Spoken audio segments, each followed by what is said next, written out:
Okay, so the question is this: semaphore has given 0 1 1 S0 S1 S2 and B is signal यानी increment करना है, wait यानी decrement करना है। अब हमें देखना है कि हम क्या जनरेट करवा सकते हैं और क्या नहीं करवा सकते हैं। पहले आप देखो 2 0 1 करवा सकते हो, आप डी ऑप्शन से देखो, डी क्या ए ऑप्शन से देखो।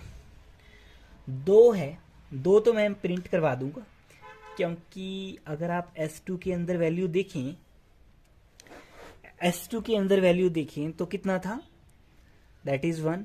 S1 के अंदर था वैल्यू 1 और S0 के अंदर वैल्यू था 0। हम कर रहे हैं ए ऑप्शन को चेक कि ए ऑप्शन 2 1 1 होगा या नहीं। S2 करा तो यहां पर आ गया 0। अब 1 प्रिंट करवाना है तो P ऑफ S1 चाहिए, हो जाएगा। 1 दोबारा प्रिंट करवाना है, P ऑफ S1 नहीं होगा। ऑप्शन ए हमारा चॉइस हो नहीं सकता, तो हमने ये प्रूफ कर दिया। चलो जी, उसी तरह से दूसरी चॉइस पे आते हैं, S0 S1 and then S2। Values वही ले ली, 0 1 1। अच्छा, 2 के बाद 2 प्रिंट करवाना है, 2 तो आप प्रिंट करवा दोगे, S2 को आप 0 कर दोगे। अब 1 प्रिंट करवाना है, P ऑफ S1 कर दोगे, नहीं 0 प्रिंट करवाना है। अब 0 प्रिंट करवाना है तो ये ब्लॉकर स्टेट के अंदर है। इवन P ऑफ S0 1 हो सकता है, तो आप 1 प्रिंट तो करवा दोगे। दोबारा से 0 प्रिंट करवाना है, दोबारा से 0 प्रिंट करवाना है, तो दोबारा से भी हो सकता है, देखा जाए क्योंकि P ऑफ S2 कर दिया ना हमने, एक बार हमने कर दिया डिक्रीमेंट, वो आ गया 0। अब 0 के बाद एक्चुअली हमारे पास आ गया V ऑफ S0।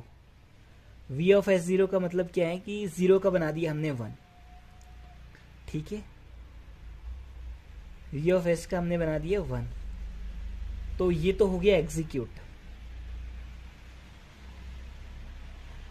कंकरेंटली हो रही थी ना। अब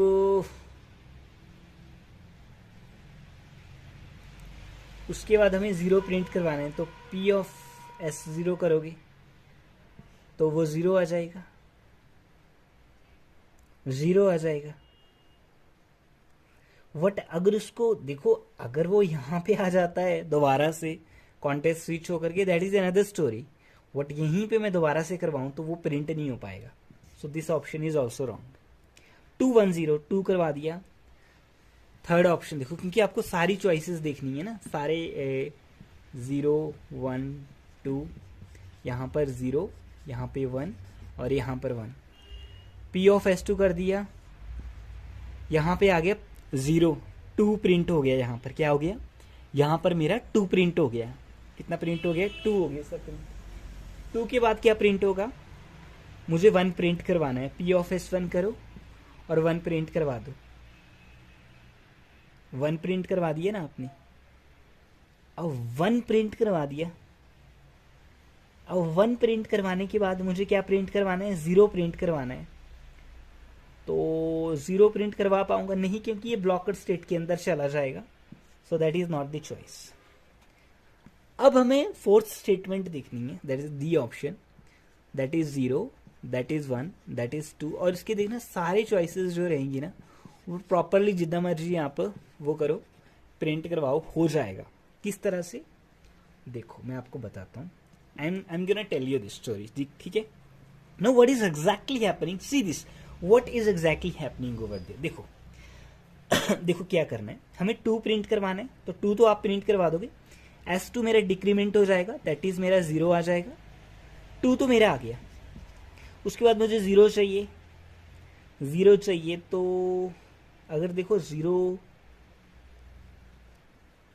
अगर 0 चाहिए तो मुझे S0 कितना होना चाहिए, S0 मेरे पास क्या होना चाहिए, S0 मेरे पास वो होना चाहिए, तो P ऑफ S0 कर दो, तो वो इंक्रीमेंट हो जाएगा और वहाँ पे जाके दोबारा से डिक्रीमेंट हो जाएगा, डिक्रीमेंट हो जाएगा और 0 आपका प्रिंट हो जाएगा। और उसके बाद 1 प्रिंट करवाना है, 1 प्रिंट करवाना है, तो P ऑफ S1 कितना है, P ऑफ S1 जो है दैट इज डिक्रीमेंट करो, और प्रिंट 1 हो जाएगा, आराम से हो जाएगा। बट यहाँ पे ना कुछ काउंटर एग्जांपल ये भी दे सकते थे कि अगर आप देखो तो आपने करा क्या है, डी ऑप्शन के अंदर पहले आपने 2 प्रिंट करवाया, फिर आपने बोला कि अगर मैं 2 के बाद अगर 0 प्रिंट करवाऊं तो यहाँ पे ब्लॉकड स्टेट हो जाती है। तो हमने यहाँ से ना पहले इस स्टेटमेंट के ऊपर यहाँ पर हमने इंक्रीमेंट कर लिया। उस ऑप्शन में कई बार स्टूडेंट बोल सकते हैं why C option is not most appropriate. कई बार ऐसा चॉइसेस हो सकता है कि सी ऑप्शन क्यों, क्योंकि 2 के बाद अगर आपको 1 का प्रिंट करवाना है, 1 प्रिंट करवाना है तो 1 प्रिंट करवा सकते हो क्या आप? 1 तो प्रिंट करवा सकते हैं और हो भी जाएगा। 2 के बाद क्योंकि S1 ऑलरेडी 1 है तो 1 तो हो जाएगा। 1 के बाद 0 प्रिंट करवा सकते हो। 2 के बाद आपने 1 प्रिंट करवा दिया, 1 के बाद क्या आप 0 प्रिंट करवा सकते हो? 2 प्रिंट करवा दिया, 1 प्रिंट करवा दिया, 1 के बाद आप 0 प्रिंट करवा सकते हो। कई बोलेंगे सर करवा सकते हैं, अगर आप कॉन्टेक्स्ट स्विचिंग ले आए यहां पर 1 प्रिंट करवाने के बाद अगर आप यहां पर आ जाएं, यहां पर आ जाएं और बेसिकली P ऑफ S0 को क्या करें, इंक्रीमेंट कर दें तो 210 भी हो जाएगा। My question is why. और यहाँ पे मेन क्वेश्चन ये है, यहाँ पे काउंटर क्वेश्चन जो रहेगा वो ये रहेगा कि why not C is the correct option, why D is the correct option. तो यहाँ पर एक्चुअल बोले कि कंकरेंटली 3 प्रोसेस आपकी पैरेलली चल रही हैं। 3 process are parallelly going, pattern generated by the 3 processes.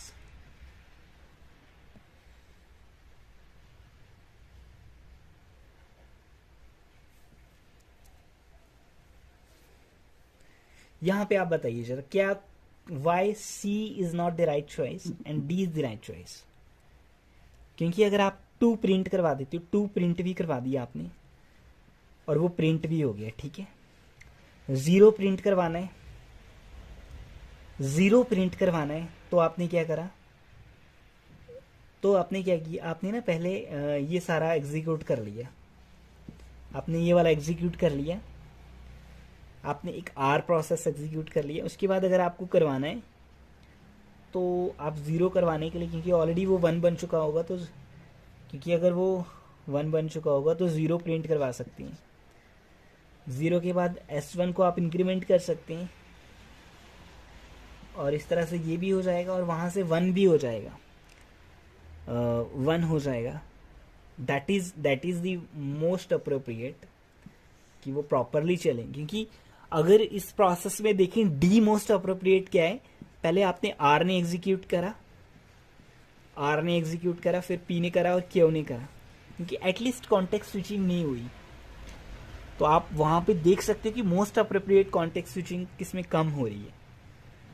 और अगर आप सी ऑप्शन में देखिए ना, बहुत ज्यादा कॉन्टेक्स्ट स्विचिंग होगी, आंसर तब भी आ जाएगा, बट मोस्ट अप्रोप्रिएट जो रहेगा वो डी ऑप्शन रहेगा। क्यों? क्योंकि देखो अगर आप आर को देखें तो फिर आप अगर आप आर को देखें तो आर के अंदर क्या हो रहा है, 2 तो आप प्रिंट करवा दोगे क्योंकि S2 का 1 का मेरा 0 बन जाएगा और 2 प्रिंट हो जाएगा। बट 2 के बाद अगर मैं कॉन्टेक्स्ट स्विचिंग करूं और 1 प्रिंट करवाना चाहूँ, 1 भी हो जाएगा। फिर अगर मैं 0 प्रिंट करवाना चाहूँ, क्योंकि देखो 2 मैंने करवा दिया, 1 मैंने करवा दिया, अब मुझे 0 प्रिंट करवाना है, अब मुझे 0 प्रिंट करवाना है। और मेरी कंडीशन ये है कि मैं पूरा लूप को चला नहीं रहा हूं, क्योंकि अगर मैंने 2 चला दिया, द प्रॉब्लम इज कि अगर मैंने 2 चला दिया और 2 के बाद मैंने 1 चला दिया, 2 के बाद मैंने 1 चला दिया, तो basically there is no coming back to the R के पास, क्योंकि वहां पे ना लूप में फंस जा रहे हैं। सो दैट वाज व्हाई अगर आप सी और डी में मोस्ट अप्रोप्रिएट देखेंगे तो डी रहेगा मोस्ट अप्रोप्रिएट चॉइस। ओके, सो इस क्वेश्चन का सबसे बड़ा हैक क्या है? हैक यही है, वैसे तो ऑप्शन सी भी आ रहा है, ऑप्शन डी भी आ रहा है, बट यदि अगर आप क्वेश्चन ढंग से पढ़ेंगे तो क्वेश्चन के अंदर दिया रहेगा कि वहाँ पे कंकरेंटली वर्ड यूज़ ही नहीं हुआ है, तो कंकरेंटली वर्ड यूज़ नहीं हुआ है तो हम क्या करेंगे, पहले आर प्रोसेस पूरा एग्जीक्यूट कर लेंगे, उसके बाद फर्स्ट प्रोसेस पूरा एग्जीक्यूट कर लेंगे, सॉरी उसके बाद पी प्रोसेस जो था वो एग्जीक्यूट कर लेंगे पूरा, और फिर क्यू। तो R P Q that will be the order, और उस हिसाब से डी ऑप्शन आपका प्रॉपर चॉइस रहेगा। हाँ, यदि अगर आपको कंकरेंटली बोला होता तो फिर सी ऑप्शन भी रहता और डी ऑप्शन भी रहता।